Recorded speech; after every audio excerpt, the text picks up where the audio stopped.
Welcome to Mukta series 2। ড্রামার শুরুতে আমরা একটি মেয়েকে দেখতে পাই, তার নাম আয়ু। সময়টা তখন 2017 সাল। মেয়েটি তার বাবা মার কবরের কাছে এসেছে। তখনই সে খেয়াল করে একটি ছেলেও এখানে এসেছে। ছেলেটিকে সে ইয়ানচি বলে ডাক দেয়, কিন্তু ইয়ানচি সেখান থেকে চলে যায় আর মেয়েটি তার পেছন পেছন দৌড়াতে থাকে। আয়ু বলছিল, স্কুল জীবনটা আমাদের অনেক খারাপ ছিল। এরপর আমাদেরকে 2010 সালে নিয়ে যাওয়া হয়। আয়ু দৌড়ে দৌড়ে একটি ক্লাবে আসে। সেখানে এসে সে ইয়ানচিকে ডাকতে থাকে, কিন্তু ইয়ানচি ওঠে না। আয়ু তখন তার মুখে শরবত ঢেলে দেয়।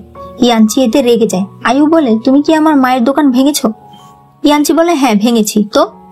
আয়ু এতে অনেক রেগে যায় আর সে সেখানে থাকা একটি বল দিয়ে তার মাথায় আঘাত করে। এতে করে ইয়ানচির মাথা ফেটে রক্ত পড়তে থাকে। সেখানে থাকা বাকি ছেলেরা আয়ুকে কিছু বলতে যাবে, তার আগেই ইয়ানচি আয়ুকে নিয়ে একটা নির্জন গলিতে চলে আসে। আয়ু বলতে থাকে, তুমি কি করতে চাইছো? তুমি কবে সব বন্ধ করবে? ইয়ানচি বলে, কোনোদিনও না, আমি তোমার মাকে মেরে তারপর শান্তি হব। তখনই হঠাৎ তার মাথা চক্কর দিয়ে ওঠে। ওই সময় সেখানে গাড়ি থেকে একটি ছেলে নামে। এই ছেলেটির নাম ইউজু। ইউজু তাদের পাশ কাটিয়ে একটু সামনে গিয়ে দাঁড়ায়। এদিকে ইয়ানচি আয়ুকে ধাক্কা দিয়ে সরিয়ে দেয়। আয়ু মনে মনে বলতে থাকে, আমি চাই যা কিছু হয়েছে তা তুমি ভুলে যাও। আর ইয়ানচি মনে মনে বলতে থাকে, ওই দিন অ্যাক্সিডেন্টের ঘটনায় তুমি জড়িত না, তাই আমি তোমাকে এসবের মধ্যে টানতে চাই না। এদিকে আরেকটা মেয়েকে দেখানো হয়, এর নাম হলো ওয়ান ইউ। ইউজু তাদের বাড়িতেই এসেছে। মূলত ইউজু শহরে থাকে, সে এখানে কয়েক মাসের জন্য এসেছে। আর ওয়ান ইউ হলো তার চাচাতো বোন। পরদিন ওয়ান ইউ ইউজুকে নিয়ে আয়ুর বাড়ির দিকে যাচ্ছিল। তখন ইউজু দেখতে পায় আয়ু ইয়ানচির সঙ্গে কথা বলতে চাইছে। সে তাদেরকে দেখে চিনতে পারে, কারণ গতকাল রাতেই সে তাদেরকে দেখেছে। ওয়ানিউ যখন আয়ুকে বলে, এটা হলো আমার চাচাতো ভাই ইউজু, তখন ইয়ানচিও তার দিকে একবার ফিরে তাকায়। প্রথম দেখাতেই ইউজুর আয়ুকে পছন্দ হয়ে যায়। এরপর তারা আয়ুদের বাড়ির ভেতরে যায়। আয়ু তার দাদিকে বলে, দাদি তোমার ওষুধ খাওয়ার সময় হয়েছে। দাদি বলে, তুমি কে? এতে আমরা বুঝতে পারি আয়ুর দাদি অসুস্থ। অন্যদিকে আয়ুর মা অনেক মন খারাপ করে আসছিল। ওয়ানিউ তাকে ডাক দেয়, তবে সে কোনো কথা বলে না। এরপর ওয়ানিউ আয়ুকে এক সাইডে নিয়ে গিয়ে তার ঠোঁটে একটা লিপ গ্লস লাগিয়ে দেয় আর বলে, একটুখানি সময় তুমি আমার ভাইটাকে দাও, সেই ফাঁকে আমি একটু তোমার থেকে হোমওয়ার্কটা কমপ্লিট করে নেই।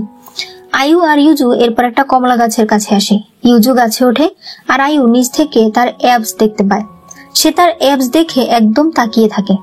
সে ভুলেই যায় যেখানে তারা কমলা পাড়তে এসেছে। হঠাৎ করেই ইউজু গাছে ব্যালেন্স হারিয়ে ফেলে আর সে সোজা আয়ুর উপর এসে পড়ে। আয়ুর লিপস্টিক তখন ইউজুর টি শার্টে লেগে যায়।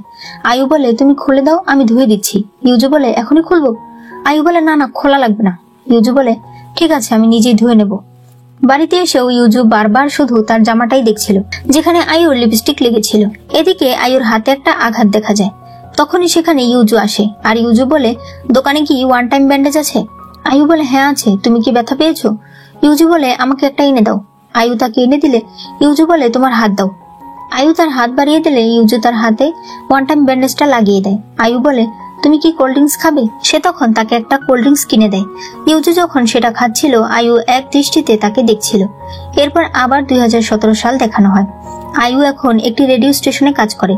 তখন সে দেখতে পায় তার কাছে তার নিজের কিছু ছবি এসেছে আর খামের উপরে লেখা আছে, 7 বছর হয়ে গেছে, এবার ফাইনালি আমি তোমাকে দেখতে পাবো। এরপর সে যখন নিজের সিটে বসে একজনের চিঠি পড়ছিল, তখন সেখানে লেখা ছিল, আমার প্রথম ভালোবাসা হলো একটি হাই স্কুলের মেয়ে, যে প্রতিদিন হেডফোন কানে দিয়ে স্কুলে আসতো আর হাতে থাকতো তার মায়ের বানানো প্যানকেক। সে খুবই উজ্জ্বল দেখতে ছিল। আমি প্রতিদিন তাকে দেখতাম আর শুধু ভাবতাম একদিন না একদিন আমি ঠিকই তাকে পাবো। এই কথাগুলো সব আয়ুর নিজের সঙ্গে মিলে যায়। তখন আবার আমাদেরকে 2010 সালে নিয়ে যাওয়া হয়। আজ ইউজু প্রথম স্কুলে এসেছে ট্রান্সফার হয়ে। সে সবাইকে নিজের পরিচয় দেয়। টিচার যখন তাকে বসতে বলে, সে তখন বলে, আমি ইয়ানচির সাথে বসতে চাই। আমি শুনেছি সে সবসময় স্কুলে টপ করে। আমি তার সঙ্গে বসতে চাই এবং আমার রেজাল্টকেও আরো ভালো করতে চাই। টিচার ইয়ানচিকে জিজ্ঞেস করে, তোমার কি কোনো অসুবিধা আছে? ইয়ানচি বলে, না। এরপর দেখা যায় একটি ছেলে বিভিন্ন বাস্কেটবল প্লেয়ারদের রেকর্ডিং করছিল। একটু পর সে ইয়ানচির কাছে আসে আর বলে, এবারে টুর্নামেন্ট নিয়ে তোমার কি মতামত, আমাদেরকে কিছু বলো। কিন্তু ইয়ানচি কিছুই বলে না। তখন সেখান দিয়ে ইউজু আর আয়ু যাচ্ছিল। ইউজু বলে, আমি এখানে বেশি কাউকে চিনি না, তুমি কি আমাকে স্কুলের ইউনিফর্ম এনে দিতে পারবে? আয়ু বলে, তুমি আনিউকে বলতে পারো। ইউজু বলে, ওকে দিয়ে একটা কাজ করানো অনেক কষ্ট। আয়ু তখন ব্যাপারটা বুঝতে পারে। তোমরাও নিশ্চয়ই বুঝতে পারছো যেহেতু ওরা ভাই বোন।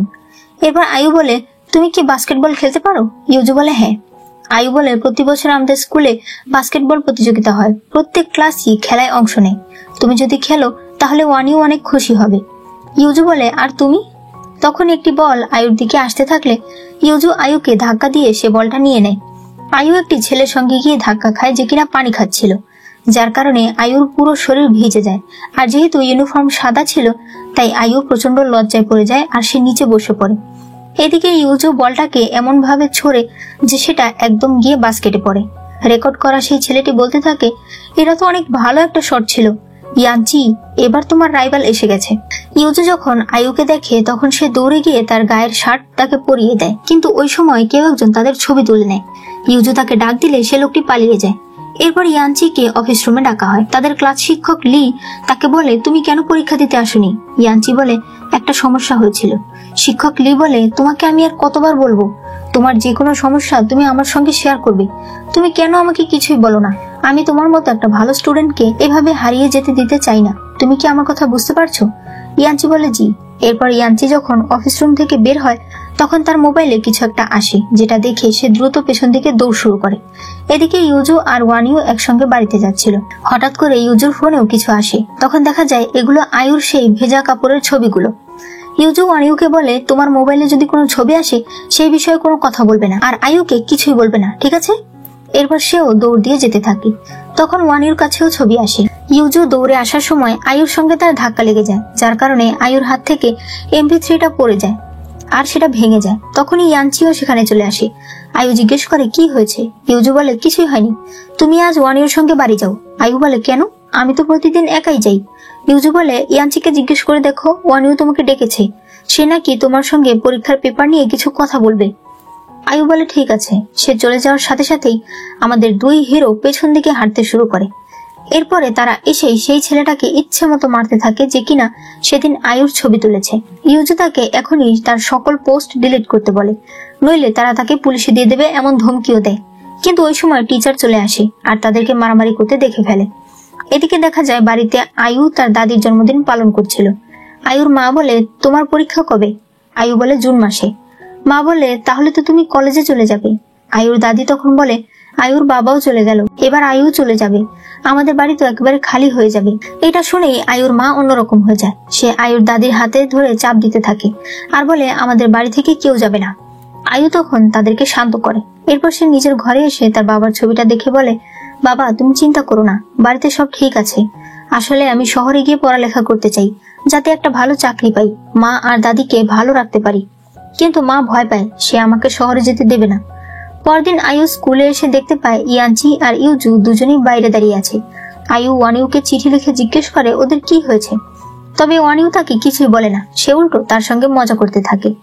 এরপর ইয়ানচির কাছে একটি মেয়ে আসে। সে বলে, ইয়ানচি, ওর বড় ভাই চুয়াং এসেছে, তুমি তার সঙ্গে পারবে না, তাই তুমি তার কাছে ক্ষমা চেয়ে নাও। কিন্তু ইয়ানচি বলে, কখনোই না। সেই মেয়েটি বলে, তুমি কি আবার আয়ুকে নিয়ে ভাবছো? ইয়ানচি কোনো কথা না বলে চলে যায়। এখানে তারা কার কথা বলছে, কার সঙ্গে ইয়ানচি পারবে না তা হয়তো আমরা পরে জানতে পারবো। এরপর স্কুল শেষ হলে সেই কোকড়া চুলওয়ালা ছেলেটি ইয়ানচি আর ইউজুকে বলে, চলো আমার সঙ্গে, তোমাদেরকে আজ ফিল্ম দেখাবো। তখন ওয়ানিও চলে আসে আর বলে, আমিও দেখবো। সাথে সে আয়ুকেও নিয়ে নেয়। এরপর তারা সবাই মিলে মুভি দেখছিল। ওই সময় আয়ুর মা সেখানে চলে আসে। আয়ু তার মাকে দেখে বলে, মা তুমি এখানে কেন আসলে? মা বলে, আমি তোমাদের জন্য খাবার নিয়ে এসেছি। সেই ছেলেটি একটি খাবার ধরলে আয়ুর মা বলে, এটা না, তুমি অন্য একটা নাও, এটা আমি ইয়ানচির জন্য এনেছি। ইয়ানচি তুমি এটা খেয়ে দেখো। কিন্তু ইয়ানচি সেটা আছাড় দিয়ে ভেঙে ফেলে। আয়ুর মা তখন কাঁদতে কাঁদতে বলে, তুমি কবে সবকিছু ভুলে যাবে, কবে তুমি আমাকে ক্ষমা করে দেবে? তখন সেখানে একটি ছেলে আসে, একে সবাই ইয়েলো হেয়ার বলে ডাকে। সে বলে, কোনোদিনও তোমাকে ক্ষমা করব না। ইয়ানচির বাবা মা আমাকে নিজের ছেলের মতো দেখতো। ইয়ানচি শিক্ষিত ছেলে, তাই সে তোমাকে কিছু বলে না, কিন্তু আমি তোমাকে ছেড়ে দেব না। ইয়ানচি তখন বলে, ইয়েলো হেয়ার চল এখান থেকে। এরপর দেখা যায় ইয়ানচি একটা রেসের জন্য যাচ্ছিল। তখন তার সামনে আয়ু এসে পড়ে। আয়ু বলে, তুমি এই ডেঞ্জারাস খেলাটা কবে বন্ধ করবে? সে বাইকের চাবিটা খুলে ছুঁড়ে ফেলে দেয়। তখন সেখানে সেই মেয়েটা আসে। এই মেয়েটার নাম নেই, তাই আমি এর নাম দিলাম নাগিন। সে বলে, তোমার কথা আমরা শুনবো, তবে যদি তুমি আমার সঙ্গে রেস করো। আয়ু বলে, আমি রাজি। তখনই সেখানে ইউজু চলে আসে। ইউজু বলে, সবাই মিলে একটা মেয়েকে বলি করছো, যদি এতই রেসের শখ হয় তাহলে আমার সঙ্গে করো, আর আমি তোমার সঙ্গে রেস করব না, আমি করব ইয়ানচির সঙ্গে। তখনই সেখানে পুলিশের সাইরেন শোনা যায়, যার কারণে তারা বাইক নিয়ে পালিয়ে যায়। তবে একটু পরেই সে নাগিন মেয়েটা আবার ইউজুর সঙ্গে দেখা করতে আসে। সে তাকে বলে, ইয়ানচি তোমাকে একটা খবর দিতে বলেছে। সে তোমাকে পুরনো গলিতে যেতে বলেছে, আর তুমি নিশ্চয়ই বুঝতে পারছো কেন। তবে আমি তোমাকে বলবো, তুমি যেও না। ইউজু বলে, আর যদি আমি জিতে যাই তাহলে আর তোমরা কখনোই আয়ুকে বলি করবে না। নাগিন বলে, আর যদি তুমি হেরে যাও তাহলে আর কখনোই এই জায়গায় পা রাখবে না। এরপর পরদিন রাত 8টার সময় সবাই ইউজুর জন্য অপেক্ষা করছিল। ওয়ানিও এই খবর পেয়ে যায়। ইউজু আর ইয়ানচি রেস শুরু করে দেয়। ঠিক ওই সময় তাদের মাঝখানে আয়ু এসে তাদেরকে থামিয়ে দেয়। তারা কোনো মতে তাদের বাইককে কন্ট্রোল করে। ইয়ানচি প্রচন্ড রেগে যায়। সে আয়ুকে ধাক্কা দিয়ে বলে, তুমি কি করতে চাইছিলে? তখন ইউজু বলে, ওকে ধাক্কা দিও না। ইয়ানচি বলে, তোমার এত কেন গায়ে লাগছে? ইউজু বলে, তুমি কিন্তু জিতে যাওনি। তারা মারামারি করতেই যাবে, ওই সময় ওয়ানিও এলাকাবাসীদের নিয়ে চলে আসে। তারা সবাই তখন তাদের বাইক নিয়ে সেখান থেকে পালিয়ে যায়, আর আয়ু ইউজুর হাত ধরে সেখান থেকে পালাতে থাকে। তারা একটা গলির ভেতরে এসে পৌঁছায়, যেখানে নিচে অনেক কাদা ছিল। তাদের দুজনেরই পায়ের ছাপ সেখানে পড়ে যায়। সব লোকেরা চলে গেলে তারা সেখান থেকে চলে যায়। আর এখানেই এই পার্টটি শেষ হয়ে যায়। ড্রামাটি তোমাদের কেমন লেগেছে সেটা অবশ্যই আমাকে জানিয়ে দিও। আর তোমরা ইদানিং ভিডিওতে লাইক করছো না, তাই অবশ্যই ভিডিওতে লাইক করে দিও। পরের পার্ট তোমরা চাও কিনা সেটা আমাকে কমেন্টে জানিয়ে দিও। চ্যানেলে নতুন হলে চ্যানেলটাকে সাবস্ক্রাইব করে দিও।